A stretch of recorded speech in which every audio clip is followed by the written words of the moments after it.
کر رہے ہیں، ایک سوکھا ہوا پتا درخت سے گرنے کے لیے اللہ کے امر کا اتنا ہی منتظر ہے۔ اس کے درمیان کی ساری وزارتیں، ساری صدارتیں، ساری حکومتیں، ساری سرمایہ داریوں کے دفعے، ساری دنیا کے مادی طاقتیں، خدا کی قسم یہ ساری کی ساری شکلیں اس پتے کے گرنے اور اس اسرافیل کو سر بھگنے کے درمیان میں سب کی سب اللہ کے امر کی منتظر اور اللہ کے امر کے حکم کے تابع ہیں۔ پھر گنجائش ہی نہیں باقی رہتی اس کی کہ مسلمان یہ کہے کہ انہوں نے یہ کر دیا، انہوں نے یہ کر دیا، کہ نہیں، اللہ کر رہے ہیں، اللہ کر رہے ہیں۔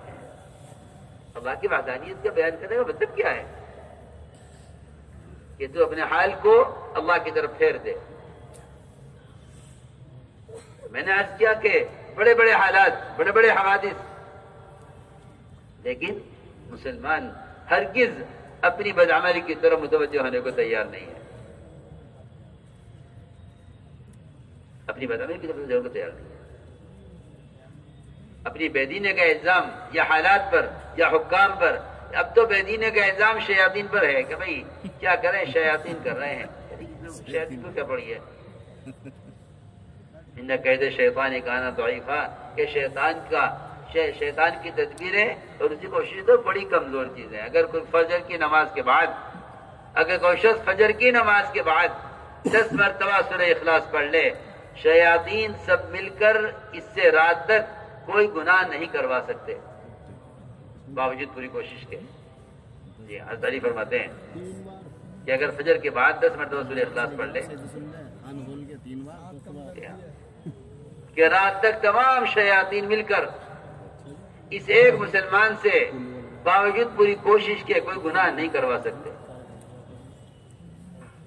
لیکن بات وہی ہے کہ مسلمان اپنے حالات کو احکام سے جوڑنے کے بجائے اپنے حالات کو اسباب سے جوڑے ہوئے،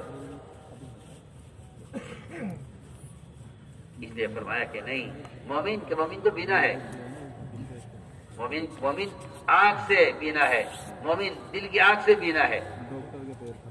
وہ جو اللہ کو نہیں مانتے ہیں وہ دل کی آنکھ کے اندھے ہیں، وہ کہتے ہیں ہم کر رہے ہیں، مسلمان کہتا ہے ہاں آپ کر رہے ہیں، یہ نہیں۔ اس لیے کہ اندھے آدمی کو نہیں خبر یہ کیا ہو رہا ہے۔ حضور اکرم صلی اللہ علیہ وسلم نے اپنی احادیث میں فرق بتایا ہے کہ بینا کون ہے۔ بینا وہ ہے جس کو حالات اپنے اعمال میں نظر آئے، جس کو حالات اپنے اعمال میں نظر آئے، وہ بینا ہے، جس کو نظر آئے کہ ہاں یہ چیز کہاں سے ہوئی ہے۔ اندھے آدمی کو اگر آواز سنے گا تو پوچھے گا یہ کیا ہوا، اس لیے کہ اس کو نظر نہیں آتا۔ لیکن مسلمان بینا ہے، اس لیے فرمایا کہ اللہ کو ماننے والے پر جو بھی حال آئے گا یہ حال اسے اللہ کی طرف فوراً پلٹ دے گا، اور اگر اللہ کا نہ ماننے والے پر حال آئے گا اس کو نہیں معلوم کہ اسے کیوں باندھ دیا گیا، کیوں کھول دیا گیا۔ روایت میں ہے کہ جانور کو باندھ دیا جائے، کھول دیا جائے، اسے نہیں معلوم کیوں باندھا گیا، کیوں کھول دیا گیا۔ لیکن مومن کے کام میں اور مومن کے کاروبار میں اور مومن کے دنیاوی نظام میں ذرہ برابر بھی اگر کوئی فرق آئے گا تو یہ فوراً سمجھ لے گا کہ مجھ سے اللہ کا حکم ٹوٹا ہے، جس کے نتیجے میں یہ ہوا ہے۔ جو حالات سے سبق لیتے ہیں وہ توبہ کی طرف آتے ہیں، اور جو حالات سے سبق نہیں لیتے وہ بغاوت کی طرف جاتے ہیں۔ توبہ کے لیے ضروری ہے کہ حالات سے سبق لو، جو حالات سے سبق لے گا وہ توبہ کی طرف آئے گا، وہ اپنے اعمال کو اپنے گناہوں سے جوڑے گا تو ان کے حالات انہیں توبہ کی طرف لے آئیں گے۔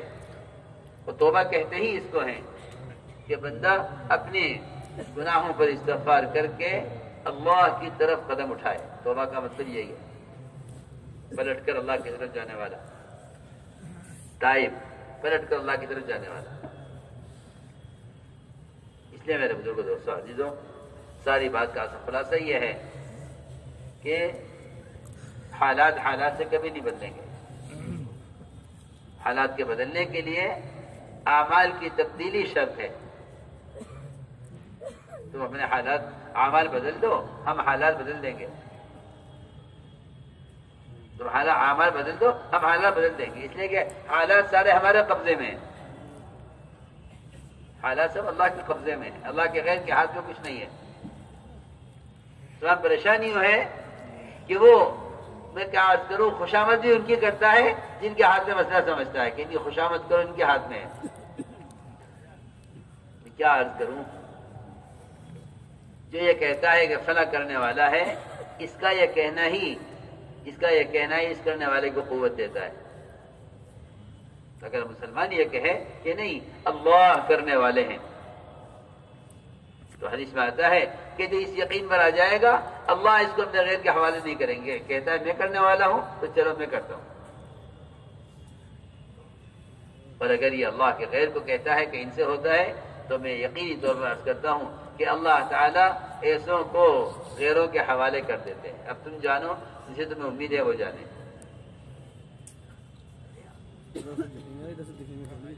اس لیے میرے دوستوں،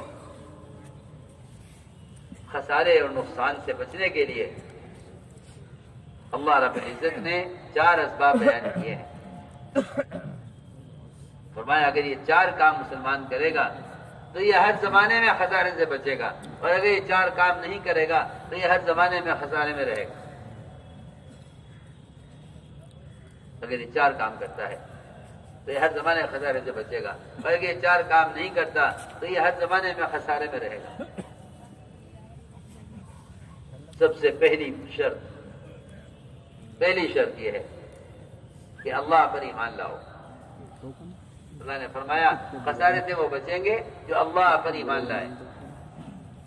الا الذین آمنوا. اس لیے کہ میں عرض کر چکا کہ ایمان کے بغیر جتنے وعدے دنیا میں مسلمانوں سے ہیں یہ وعدے پورے نہیں ہوں گے. ایمان کے بغیر جو وعدے دنیا میں ہیں مسلمان سے، یہ وعدے اللہ پورے نہیں کریں گے. اگر مسلمان یہ دیکھے کہ غیروں کو سب کچھ حاصل ہے جو ہمیں حاصل نہیں ہے، تو یہ تو بہت آسان سی بات ہے. سمجھنا.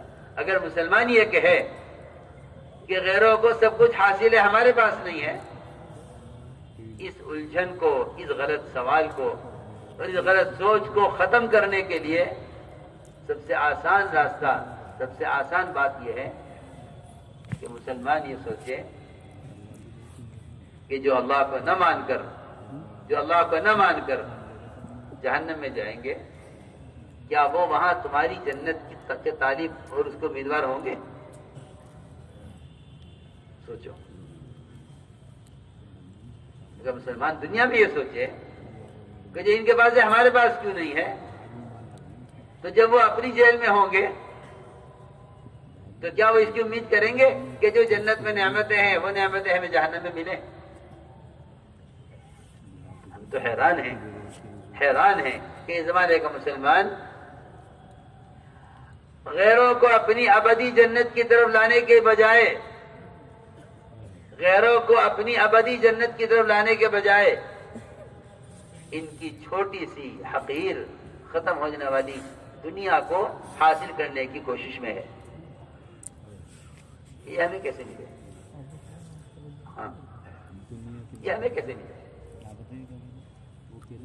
اس لیے ایمان کی سب سے پہلی علامت اور ایمان کا سب سے پہلا تقاضا یہ ہے کہ جو کچھ ان کے پاس ہے پہلے تم اس سے اپنی نظر ہٹاؤ. اس لیے کہ وہ آدمی آخرت کا طالب ہو نہیں سکتا جو دنیا کا طالب ہے. وہ آخرت کا طالب نہیں ہو سکتا جو دنیا کا طالب ہے. کہ سب سے پہلے اپنی نظر کو اس سے ہٹاؤ. یہاں کوشش اور تمنا اور ساری دوڑ دھوپ اس کے لیے ہو رہی ہے کہ جو ان کے پاس ہے وہ ہمارے پاس کیسے ہے. حالانکہ کوشش بات نہیں کرنی چاہیے تھی، کوشش کی کرنی چاہیے تھی کہ جو کچھ ہمارے پاس ہے، جو اللہ کا وعدہ ہم سے ہے، دنیا میں امن اور سکون کا اور چین اور راحت کا اور آخرت ہمیشہ کی جنتوں کا، اس چین اور راحت کی زندگی پر یہ کیسے آ جائے؟ بجائے اس کے کہ یہ کوشش کر کے انہیں اپنی جنت کی طرف لاتا، بلکہ یہ خود ان کے وقت جنت کا حریص اور ان کے وقت جنت کا لالچی ہو گیا۔ اس لیے ہم نے عرض کیا کہ پہلی شرط ہے کہ اللہ پر ایمان لاؤ،